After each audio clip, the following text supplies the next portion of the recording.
Hey guys, we're back with another Dragons on the Wall to talk about Season 6, third episode, Oathbreaker. Full spoilers, so if you haven't seen Oathbreaker, all right, let's break some oaths.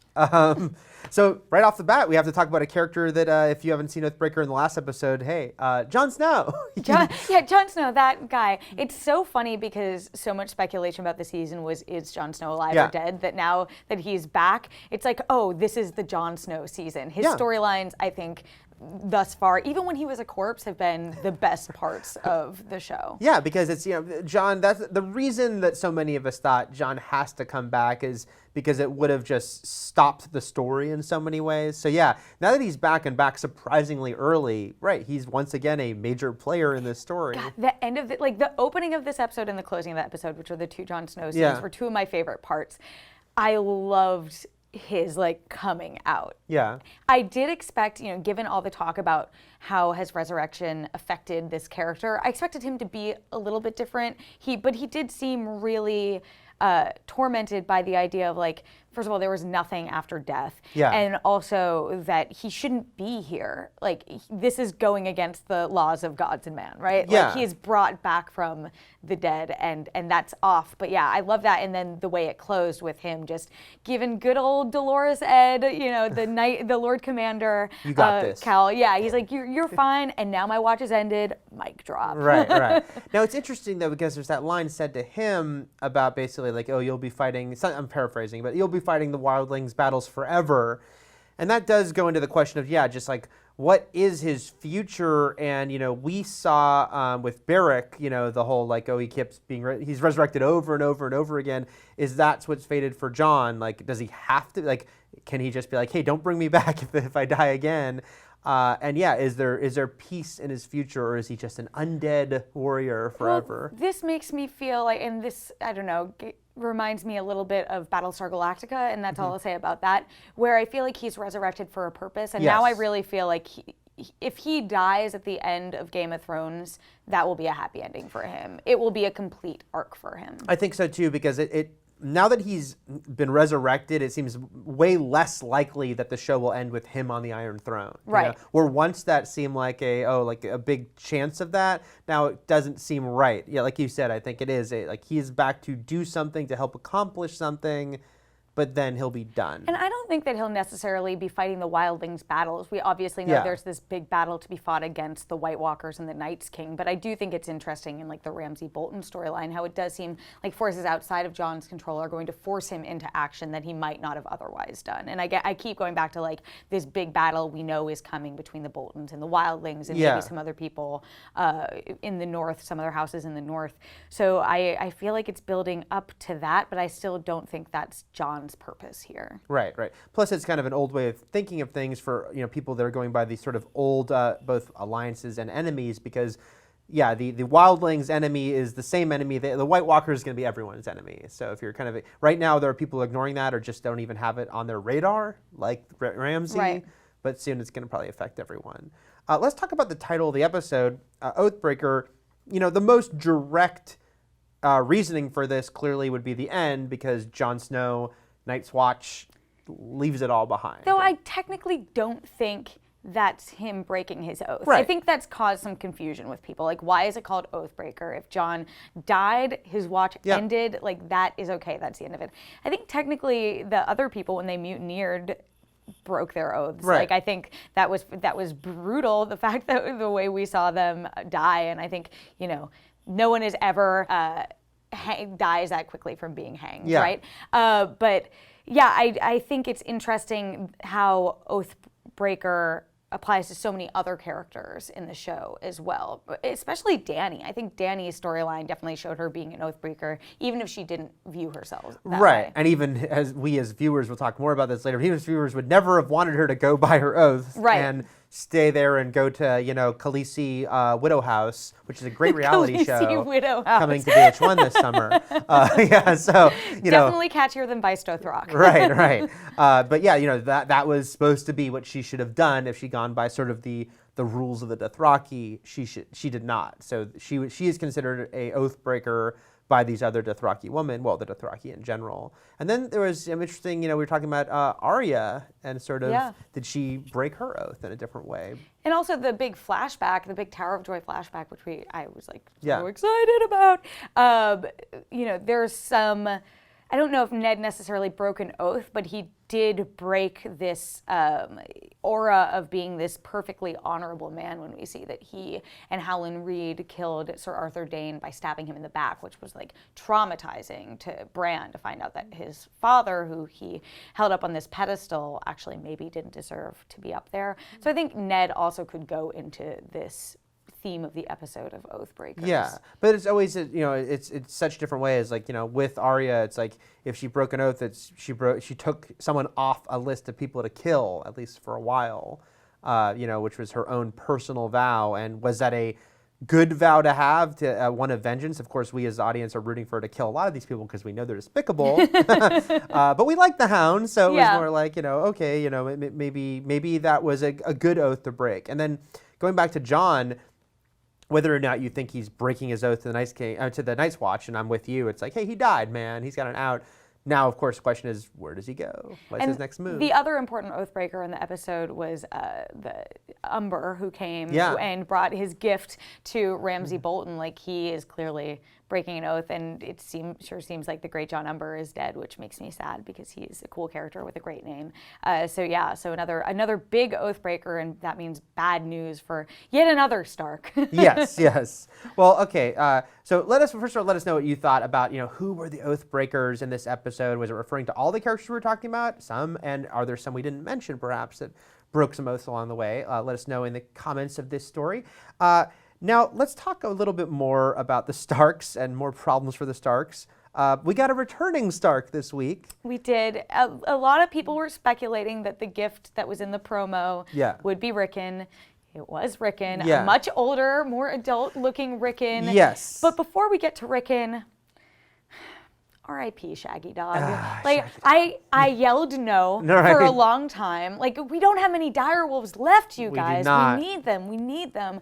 That really bummed me out, and also brought back the trauma of Grey Wind's death at the Red Wedding. Yeah, they gotta stop killing these damn direwolves. They're important. Boltons and direwolves, not a good mix. There are 3 direwolves left. And it's never good news for a Stark if their direwolf dies. Yeah.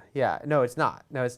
But now let's talk about that, though. Okay, Rickon is finally back. Been gone for quite a long time. There was an ongoing joke, not just with us, with a lot of viewers. # where is Rickon? Yeah, where the hell is Rickon? Joking that Rickon would show up in the final scene of the final episode. See, that was my long time jokey theory is, Westeros will be leveled, everyone will be dead, and then from out behind a rock, Rickon and Shaggy Dog will be there. Now, Game of Thrones killed my favorite personal joke. How dare you, Benioff and At least Weiss? half of it. So Ramsay has Rickon, which is very bad because nothing good comes from Ramsay having anyone. And he wants to go to Castle Black and confront Jon Snow, as far as we know. Right, which is where Sansa is heading, except Jon Snow, because this show's always about people leaving before people get there. I know, they're never actually going to meet up, right? It couldn't be that easy. But that being said, is the easy answer to this okay, it's time for Rickon to have horrible, awful things happen to him, that he will just be mercilessly tortured by Ramsay? Or might Rickon physically, for the time being, be okay because Ramsay might actually realize there's some importance here that I might not want to start cutting parts off of this boy just yet? I think it depends what your definition of the time being is. Yeah. An episode, yes. The end of the season, I don't think we could be so lucky. Yeah. And we know that Ramsay has gone off the deep end. He is not the most politically savvy character. He is just getting what he wants by brute force. This is unless Jon can come and rescue Rickon or something, find out that Rickon is there and come back in time to get him, I don't see how this ends well for him. I do wonder on a storytelling level, and I am hardly someone who's oh no, violence and gore, but I do think we're hitting a threshold where Ramsay's actions just become repetitive and you become almost desensitized to what he's doing. We are coming out of a week where the week before, where he fed his stepmother and baby brother to dogs. We did see a very icy flayed man in this episode as well. Yeah. Sort of an establishing shot. Right. So I don't know how much more I think I would even say I'd want to see, like, at a certain point, Ramsay, either some different sort of layers need to be there for Ramsay, or just the comeuppance that we're all kind of hoping for at some point. At least one person in the comments is going to laugh at you for saying layers I associated know. with Yeah, Ramsay. yeah. We have to see the layers below his skin. It's sort of an Someone flays him. interesting like lose-lose situation though, because Ramsay in the books, and Vulture ran a great piece a couple weeks ago detailing this, like Ramsay in the books actually is worse than Ramsay in the show. He makes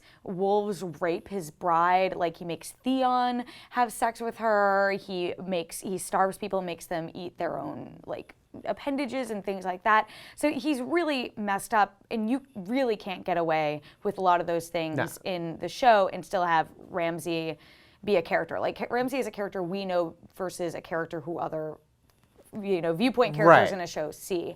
Because of that, because they're constrained to only doing a couple of different variations of evil Ramsay, it does end up feeling repetitive. Like, we get it. He's terrible. At the same time, maybe if they don't do something like that, we think, oh, maybe he'll go easy on Rickon, and there's like, instead, Rickon just dies a terrible death, like the next episode. Yeah. So I don't know. I don't know what there is to do with Ramsay other than I don't see him getting through this season. I think by the time we get to the last 1 or 2 seasons, the focus is going to be entirely on the Night's King and the White Walker threat, and Ramsay is going to be the last big, villainous threat. Human. Right. Yeah, I get it. right. Like Dorne, there's bad stuff. Lannister's bad stuff. Ramsay is like a huge threat, and I just see him getting killed. Because it's not like Cersei or any of these characters where we're like, okay, we see a different side of them, even though they do despicable things. Right. Just like, no, Ramsay's got to go at a certain point. So, fingers crossed for you, Rickon. Hope you can make it through with all your fingers.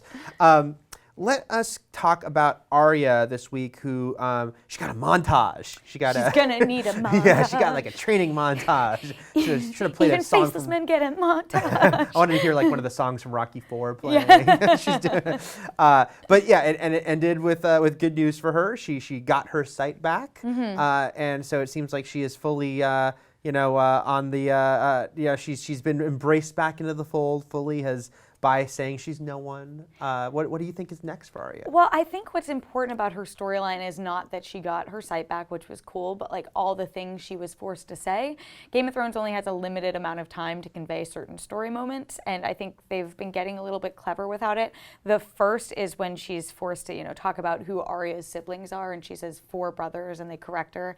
She says 3 and 1 half brother, which is interesting, especially given some of the other events that happen involving Jon Snow and people associated with Jon Snow. The other is, the fact that they're talking about the Hound in her whole vow, which we'll get into in a little bit. So I thought that was really interesting. That being said, like, it's taken 3 episodes, and the only thing of note that's happened with Arya is she's really good fighting with the staff, and she now has her sight back. Like, I see her being a badass assassin, but I don't know what they're going to do with that. Right. Let's talk more about that in a second, but I want to go back to the Hound. And this is where we get into heavy speculation mixed with an actor who has said some stuff that's added to that speculation. So if you're trying to avoid any of that stuff, you might want to skip ahead about 5 minutes. Although I have a feeling a lot of you might already know all this speculation. I mean, look, the Hound is one of those characters that did not have an on-screen death. Was left to die, but just that alone, you're like, okay, is he really dead? There was always that room there that he might be alive. Especially given a lot of evidence in the books that might have been, that he might still be alive. Right. And now, Ian McShane from Deadwood is going to be guest starring on an episode of Game of Thrones this season. Things he said, people are heavily inferring might mean the Hound is returning. But like you were mentioning, it seems pretty significant that they sort of brought up the Hound in such a big way. And also questioned his death. Yeah. Like they said, is he dead? Are you sure you just left him to die? Yeah. I thought that was a lot of heavy foreshadowing, that when Ian McShane says that his character is responsible for bringing back a character everyone thought was dead, maybe that's going to be the Hound in a way similar to how people think that played out in the books. Because while on Game of Thrones, that's hundreds of possibilities. When you really narrow down the ones where it would make sense, it's Ned Stark. I don't think so. Shaggy Dog. Right. Do you think that will be too many resurrections for one season? I don't think so, only because I think the Hound is going to be a much more natural, I didn't die. It's going to be he was left severely wounded. So there's still that out. I mean, resurrection in the broad sense of bringing back a character. Yeah, I mean, it will be interesting if they do happen so close together. If we're right and the Hound is coming back. It might be. You want to be careful, especially on a show that is completely sort of its reputation was built on anyone can die at any time. You don't want to suddenly have a dozen characters pop up and be like, I'm okay, I'm back.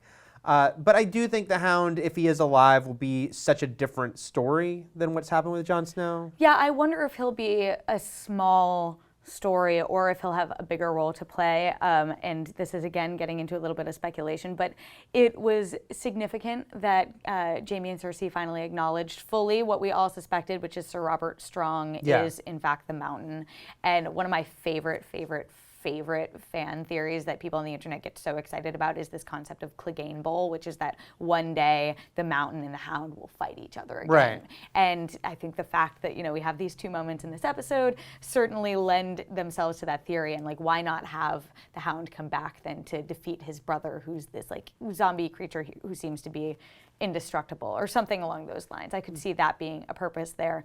But I also just keep feeling, and maybe it's because we've been speculating about what could happen at this point in the story for so long since A Dance with Dragons came out, that all these things we're speculating about that seem to be actually coming to pass feels a little fan servicey to me. Maybe we're all just really clever and figured out all these storylines, but also I expected maybe 5% of them to actually happen, and it seems like we're getting a lot of them all at once. Maybe my tinfoil hat is too tight and none of these things actually will happen, but it is, I don't know, I find it a little strange, we're actually going to be getting that. Right. It's tricky. It's a tricky place to be because one hand you have a series that's all filled with audience contempt and we're not going to give you what you expect or want.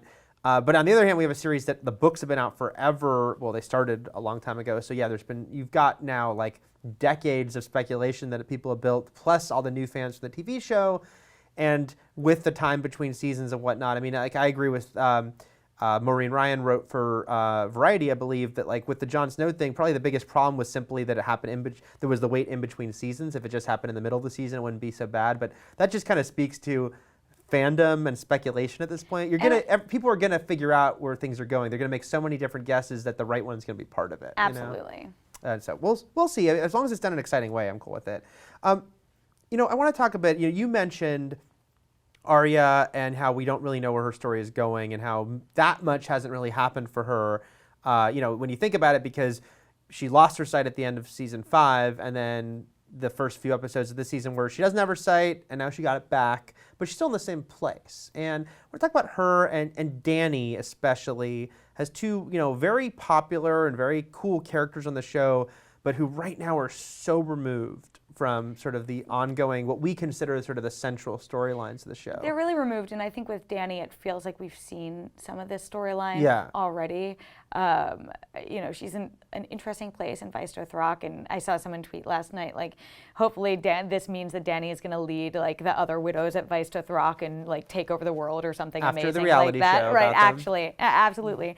But yeah, it's hard, and I think in any previous season where the stakes weren't this high, maybe these storylines wouldn't be as frustrating. But when you have all the big things happening with Jon and with Bran and these other much more exciting storylines, to see characters sort of stagnate and not really in any way that's developing them any further is a little bit frustrating. I know that those are the moments where I catch up on Twitter as I'm live tweeting these episodes and things like that. And I have faith that they're going to have some big payoff at some point this season, but I think, and also the character no one is going to ever talk about this season, Sam. You have these big things happen and they just overshadow these other storylines. Yeah, I'm one of those people who firmly believe look, it's okay on any TV show if every single scene, every single storyline isn't about totally pushing forward the central storyline. But I do think what you said is true about the overall feeling is that we're now in the third and final act of Game of Thrones, right? It's just beginning, and the show probably has 2 more actual calendar years. but that this is now we're heading into the ending of the show. And so it becomes much more notable when a storyline seems to be way off on its own. And like something like Sam, you're like, okay, like, yeah, it was different when it was year 3. And even for Dany, it is somewhat repetitive because after Khal Drogo died, she was kind of like adrift and out there, not sure what to do. And so to have her kind of back physically, in a similar area to where she was with the same people, it's just not where we want to feel things are because we're feeling the momentum. Oh, the White Walkers are coming and all this stuff is happening. I think it is a pacing issue because I know, like we've also said before, it feels like they're going through storylines so fast. But Game of Thrones is a show where every second counts because there's so many characters. And I agree, like not every scene should or can be something that's actively pushing the plot forward. But you have these great scenes like when Tyrion is sitting down with Missandei and Grey Worm and trying to small talk. That's a great moment. And there's no plot there. Yeah. It's just a character moment and it's funny and it works for me. Because of course, like you need to have some of these characters just being humans. And I think the problem with the Arya and Dany storyline for me is that it's not doing either of those things, especially with Arya where it was like, I feel like it was just so it didn't completely copy the format of the books, which also ended with that cliffhanger in A Feast for Crows with Arya, and then it was like a third of the way through the next book, but then her next chapter ended with, and when she woke in the morning, she had her sight back, sort of thing. So I feel like they wanted to check in with her so they didn't feel like they were pulling the same bait and switch. Right, and I do think, whether it's George R. R. Martin or Benioff and Weiss, like they're not going to keep them away from everyone forever. I mean, even more so with Dany. To have Dany never get to Westeros would be kind of the horrible. Biggest disappointment ever. She'll get there, and I think Arya will get back there too. But I do think right now we're feeling it more about, okay, when's this going to connect back? Especially since you're right, like it does feel like the final act, and so it does feel like the puzzle pieces are starting to come together, and then you have these two that just like don't seem like they're even in the same puzzle that you're trying to resolve. I agree with you. Like I think Dany will come back eventually. It seems like Dario and Jorah are hot on her trail.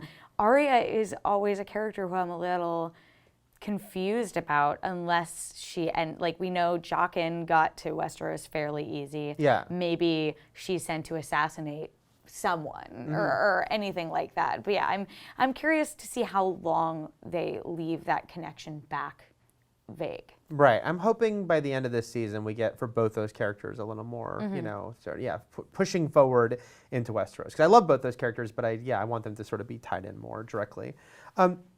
Let's talk a bit about Cersei and Jamie and King's Landing, because we haven't really talked about that yet on Dragons on the Wall this year, because this episode really showed them sort of really united. Especially there was so much friction and issues between them, and they really seemed to split off from each other. But right now they seem completely on the same page. Do you think this can last? That maybe the death of their daughter has kind of unified them, or is it?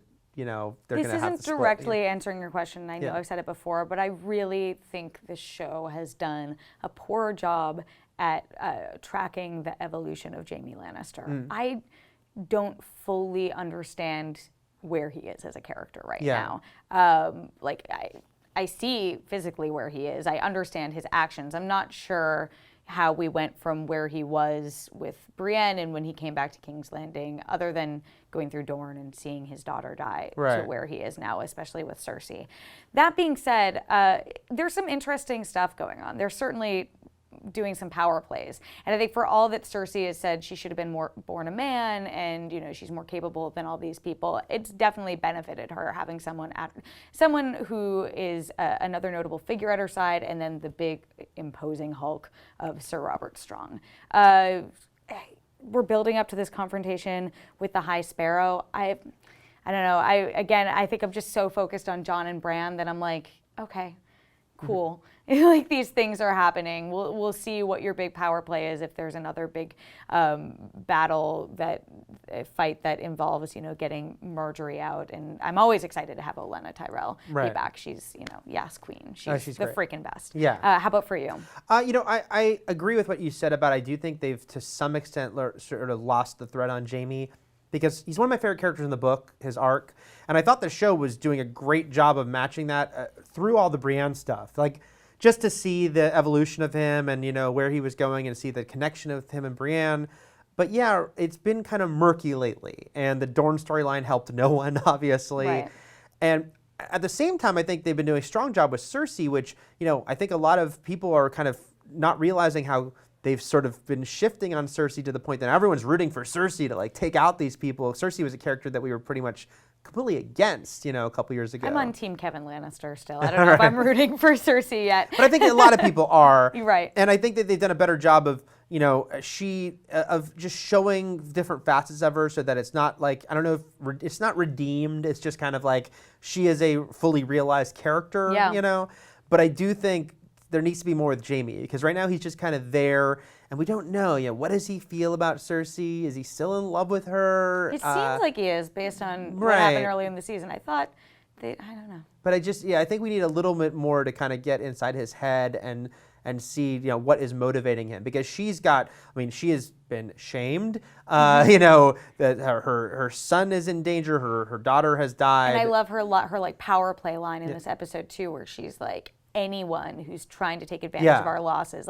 I want to know about it and I want to deal with it, be it in Dorne or wherever. And I thought that was great. I was like, okay, I do like this side of Cersei. Don't back her into a corner. No, yeah, that's great. And but Jamie, it's funny. I realize that I'm saying it. Everything I just said stands for him too, because it's also his daughter and son and nephew and niece. Yeah. But at the same time, he doesn't feel as motivated. He's just kind of there by her side. And so I hope we get back to sort of what is really driving him and where his mind is at, and how much is he aligned with. He's obviously aligned with Cersei, but how much are they in sync right now versus him just kind of being there to help her. And Cersei's always been a character who her problem, and I'm not saying this is like a character development thing, it's just like her internal problem is being so short-sighted.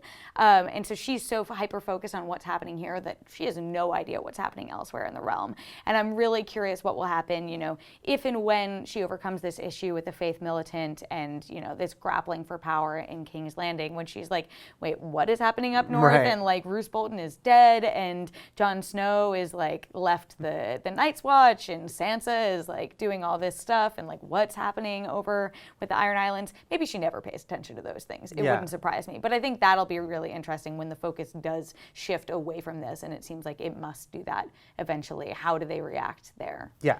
So let's know in the comments what you think about Jamie and Cersei this season, and also specifically what we were talking about Jamie. Do you think that Jamie is kind of maybe needs a little bit more to be fully realized these days, given the path he was on a couple seasons ago and where his mind's at?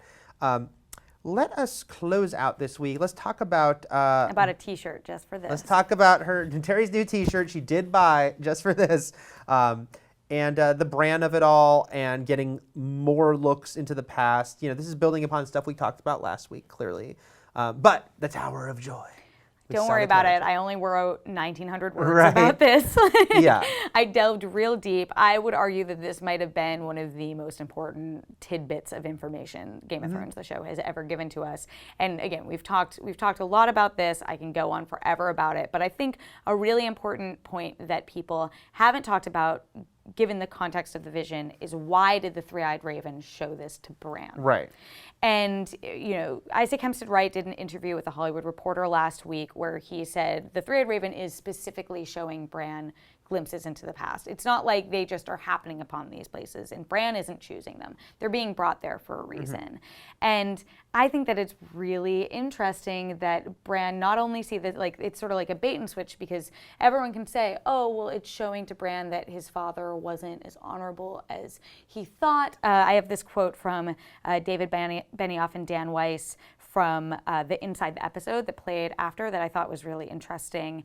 They said it was important to break down the myth of Ned Stark, and this is the quote. Ned was completely ready to let go of that honor and excellence to do something that he felt was more important. That could make a very, very strong defense for Ned doing what he did. And that line is in reference to Ned lying about how Sir Arthur Dayne died, but I think it could just as easily be used to apply to the theory that what's up in the tower is Lyanna Stark, and that she's giving birth to a baby, and there's this big theory that I stand by being true, that that baby would end up being Jon Snow. Sure. And there was a lot of talk about were we hearing a baby crying up there, right? Or just like her crying out. Yeah. I definitely think that all it's getting closer and closer to that, and it was funny because it was really exciting for people to see this flashback, and then there was like the agony of like, no, they cut away from it. Bran should have been like, wait, I think they're gonna finally reveal this thing. Well, I think it's interesting that Bran doesn't see it and the audience doesn't either. Right. And people were frustrated with that because they didn't get to find out, but I think it's interesting that it's setting up that the Three-Eyed Raven is saying, no, you can only see so much. Why didn't he show more? Will Bran break ranks and go and see? Like, I think we'll almost certainly find out what happened in that tower this season, and that Bran might go back on his own. But also really interesting to note that there's that moment where Bran calls out father to Ned. Ned seems to hear him, and right after that happens, the camera cuts to the Three-Eyed Raven, and he has a look of like almost fear on his face. Yeah. And we know that like Bran isn't supposed to be able to change the past, but maybe can he? Is he more powerful than people think? That was a really big moment, I thought, to me, like to include that at all. And of course, the Three-Eyed Raven kind of like tries to pass it off as like, whatever, he just heard something. Yeah. There's a wind. But yeah, I think they were definitely sort of showing that Bran, there was something there. Ned did hear him. That's kind of a huge thing to throw into this. Like if Bran can actually in some way, first of all, it says a lot about Bran and his sort of power ability, but even for the show, for Game of Thrones, to not just do glimpses into the past, but do the idea that you can somehow affect it. And that, Bran can Marty McFly his way into something or other. And I don't think it'll be that dramatic as far as like, I don't think Bran will suddenly be like walking around having conversations. Does he use that for good or evil? Right. I think is interesting because Bran is always a character who I thought could go the other way, could not necessarily be a good guy. I don't think he'd be like consciously evil or like, I'm going to do something dark, but I do think it'll be about the, there's always the idea of like, should you affect change in this way? But I think I feel like Game of Thrones in time travel stories, but I think in Game of Thrones it'll be more like this is what always happened, and no one's going to see him like fully 3D in front of them, like, oh, who's this, teenager? Can he manipulate but can something? they somewhat hear him? Can he somewhat be manipulating events to kind of go a certain way? I think that might be where they're going. I also think it's interesting, and this is an assumption and knowledge that there is a baby up there, that it is Jon Snow. Most of the people involved in this storyline are dead. I think Howland Reed is alive on the show, but this is the first time he's Jojen and Mira's father, and this is the first time we would have seen him. Now, unless Howland told Mira about the fact that there was this baby, which there is a chance that that was the case. It's certainly implied a little bit in the books, but say that's not the case and there is no Howland. Bran could be the only person with the knowledge of the fact there was this baby and it's Jon. What does he do with that? Right. I think that's a really interesting question. Does he just go to Castle Black and meet up with Jon and, so Jon's not there. But like fight at his side? Yeah. Like, does he go to someone else with this knowledge? Like, does the Night's King somehow get it? It seems like the Night's King is very interested in Jon Snow. But yeah, like the fact that Jon is half Targaryen isn't really known to many people. So what do the people with that knowledge do with it? Right. I think is like a big question people haven't necessarily been thinking about. I also want to say sort of in defense of the show, because I saw people that were like, I joked about like the agony of them cutting away, but there's some people who are just pissed about it. Like, oh, what are you doing? You're holding off on this more. But it's really hard for us all, Terri and I sitting here, but I know a lot of people who are like super like analyzing Game of Thrones, especially people who read the books, just to divorce themselves from the fact that people that are just watching the show. And it was funny watching that episode with my wife because she loves Game of Thrones, but she hasn't read the books and she doesn't go on websites, she doesn't speculate. So she was kind of like, wait, what's happening here with this flashback? And I think that's one of the reasons they're being slow to reveal it, is because it's an info dump for people who aren't immersed in this stuff. And there's a reason even in the flashback, in the previously on, they're like, they showed stuff from the pilot, but they even cut to a shot of Robert because that guy was in the first 4 episodes of the show, and you kind of have to remind people who all these people are. So there's a whole lot of people watching Game of Thrones who are just not like, as hyper analyzing as a lot of us are, that I think that's like, it would be a lot to, in like one episode, one flashback, be like, here's all this stuff. And I think I don't want them, now that they've introduced this first half kind of the flashback, I don't want them to wait, 2 more years to show the rest. I agree. And I do think, sort of there's a reason for it. The other side of what you're saying is there are people who are like, oh, if this is what happens, like if this is who Jon Snow's parents are, which if you remember, like when George R. R. Martin first sat down with David Benioff and Dan Weiss, he asked them, who are Jon Snow's parents? They answered correctly. That's why they got to make the show. Yes. It's a big deal. I think people are like, if it happens the way everyone thinks it happens, that's bad. That's not good storytelling. I think it's great storytelling. The reason why I and so many people are obsessed with this theory is because in the books and in the show too, they've done a good job in the show. It's been so cleverly written into what's happened. It builds up, and that moment when it clicks for you and you're like, wait, what is the subtext that I've been missing this whole time? And you go back and you puzzle it out. It's just like mind-blowing. It's so well done. And I think the fact that you can go back to the pilot of this show and see the groundwork being laid there, and you really can trace it throughout the entire series to if and when it pays off, I think is great. And even though people figured it out and people like me break down the theory for other people who might not know, I still think it's great storytelling. I agree. And it's like, because it would be almost like, think about how ridiculous it would be if after all this, it was like, oh no, the story Ned told was just the truth. It was like Jon Snow's mom was just some lady. No, Shara Dane or whoever. Yeah. At a certain point, it's like, no. It's fine that they've built this framework upon it, and they're now delivering. And it's almost like the excitement people had. I know it's a weird analogy, but when people who had read the books are just excited to see like a red wedding moment happen, just because it's like, oh, we're getting to this moment I've been waiting for. You can say that about like the reveal of Jon Snow's parents, even if we're right, and it's pretty much what many fans have guessed. There's still excitement and sort of like, okay, they're going to finally verbalize this all. They're going to finally lay it out there for everyone. Do want to say too, like I have my R plus L equals J shirt on right now, but there is this other theory that I've never been especially crazy about, but I think that there's good evidence for it. That is R plus J or R plus L equals J and M, or Jon and Mira, because Mira is supposed to be the same age as Jon Snow. Like, could Ned and Howland Reed each have come back with a baby to raise? There have been a couple interesting comments with Mira this year about how like Bran needs her and how she is responsible for like going with him on his journey and all this other stuff. I could see that twist coming. I think that muddies the waters a little bit. I don't think it's necessary. I don't think it's necessary, but we do know there's supposed to be like 3 heads of the dragon. There's supposed to be 3 Targaryens out there. Dany has 3 dragons. Could Mira be the 3rd? Maybe. I still don't love it, but like, right. I wouldn't be mad. Mira's great. She is. She's just chilling outside, waiting for Bran. She's hanging out with Summer. Yeah, Summer. Oh, Summer. Hope you make it Shaggy Dog. Yes. All right. So let us know in the comments what you think about Bran's storyline, but also especially what we're talking about all this stuff with the Tower of Joy, and is it leading where we expect it to, and is it okay if it's leading where we expect it to? So that's it for this week. I'm going to finally remember something I haven't remembered this whole season, which is to give our Twitter account names. If you have questions, comments, if there's things you'd like us to talk about on Futures Dragons on the Wall, tweet either of us, Terri _Schwartz. Yes, underscore is key. Yep. And the Eric Goldman. You can tweet either of us, both of us, hashtag it Dragons on the Wall, so we see it and kind of can save that aside. And we'll try to include some of the your comments, questions for future installments. That's it for this week. For plenty more Game of Thrones, keep it here at IGN. Valor more hypus.